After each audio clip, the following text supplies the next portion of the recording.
Congratulations! You just got your first job in human resources. You're finally an HR generalist or HR admin, and you're super excited, you're super stoked, and you cannot wait to see what this career path is going to bring. Where can you go within the organization? The people that you will meet, the lives that you will affect. But there's just one thing, and it really requires a little bit more clarification, can HR have friends? Now, we all know HR can be a very lonely place. And a lot of times is due to maybe guidelines, rules, the old way of thinking. But honestly, yes, HR can have friends, but not in the way that you're used to having friends in the workplace. Things are going to change. We're going to talk about it in this video coming up.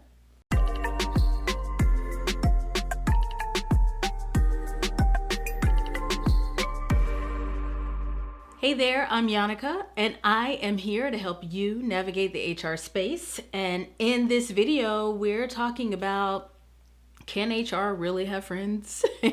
Can you really just have a little chat here and there, maybe sometimes after hours or before work, catch up with your friends in the workplace? And honestly, the answer is yes. You can. You are allowed to talk to staff.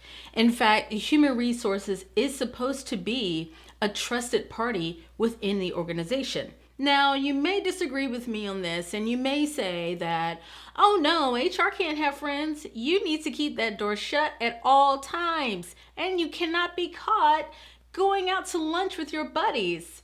Now, I'm here to dispute that, and I'm here to tell you that yes, you can have friends. Say, for example, your friends ask you to go out for lunch. These are people that are within the workplace, people that you've met throughout the years, and it's just lunch. Now, what's not at liberties to discuss are the confidential information that is going across your desk every single day, the conversations that you have, the business changes that are going to come about, maybe even layoffs or terminations of that particular group of friends. So that being said, you cannot disclose private, secret, proprietary information with your friends. Now, we see a lot of times where people will begin to befriend human resources just to see what's coming down the pipe, what's going to happen in the future. And for that, you would have to use a lot of caution when it comes to that. And I know at the end of the day, HR is an employee of the organization. We get that. We know that. We are all in the same boat. However, you are in a position as a human resources professional to protect the company. And that also means when something is going on that is not okay with the staff, you need to be able to try and manage that risk as quickly as possible. That includes safety issues, that includes harassment, and a lot of other state and federal wrongdoings that the organization may be partaking in. And I know a lot of people will say, oh, well, HR, they're just there. They're just there to just fire everybody and just lay off everybody and just discipline everybody. They're the police. They're the psychologists. Well, honestly, there's so much more to this profession, as you will learn as you navigate your career. Even people that have been in this career path for decades, there's always something new to learn. So I'm going to try not to get too far off topic. Now, when it comes to the ability or to the point where you have to exercise discipline on your own friends, you can't hold back. You have to go by the already existing policies and procedures that are already outlined by the organization. You cannot afford to play favors one person over the other. This is the reason why a lot of companies will have a dedicated human resources department, because their existing managerial or leadership staff plays favorites. So HR is like that middleman in between the employees and the goals of the organization, including that C-suite as well. Hey, join me in the HR Girl 411 Facebook group. I would love to hear from you, whether you are new to HR or you've been at it for a while. I would love to interact with you and answer any of your questions that you may have regarding this career path. I'll leave the link to the group below in the comments. See it in there. Disclosing confidential information has a huge price. We've seen times where human resources professionals are dragged into the courtroom for being a part of some shady stuff, and you don't want to be that person. One thing that you have to be very cautious on is the water cooler chat. Or in these days, because a lot of people are working very virtual, you want to steer clear of the little chat box and chit-chatting about private things in there, about your coworkers and saying nasty things about them, because those chats are being monitored, believe it or not. HR at times has a tendency to set the pace for the organization. So if you are used to gossiping, now is the time to address that habit, because it has a tendency to become very toxic and very out of control very quickly. And you may even say, well, the C-suite talks about it and so talks about it. Why can't I talk about it?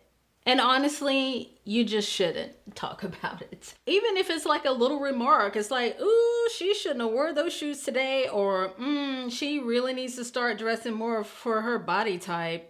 Yeah, just cut it out. Don't do any of that, because it just really sends a really bad vibe.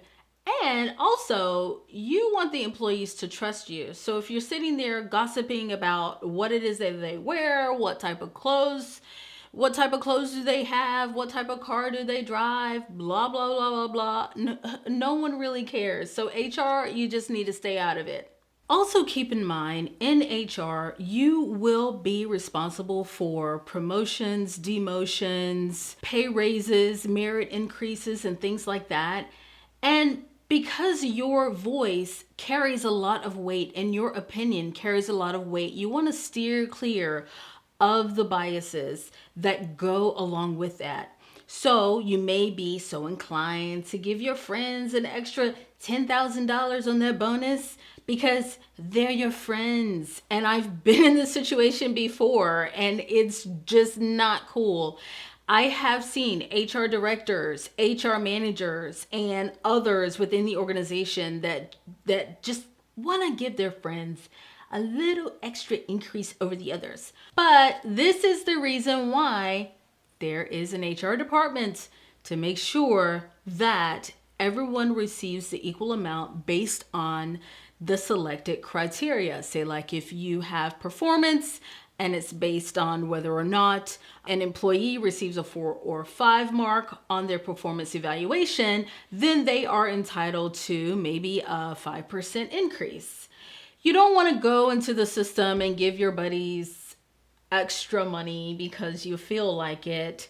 That's really unethical. And honestly, it definitely demonstrates that you cannot be trusted in the organization. So something that is very advisable for you to do if you find yourself in a situation where you have to exercise discipline against one of your friends because they did something out of compliance, you have to give them the same amount of discipline as you would anyone else throughout the organization. So meaning, if they had like a safety violation, then you have to reprimand them accordingly. No exceptions. And if you don't feel very comfortable doing that with your friends, hand that responsibility off to someone else. And that also eliminates bias as well. If you have maintained quality, cool, and awesome relationships with your coworkers in the workplace as a human resources professional, I would love for you to share your experiences down below in the comments. That's it for me in this video. If you like what you've heard, I would like for you to click subscribe, and I will see you in the next video.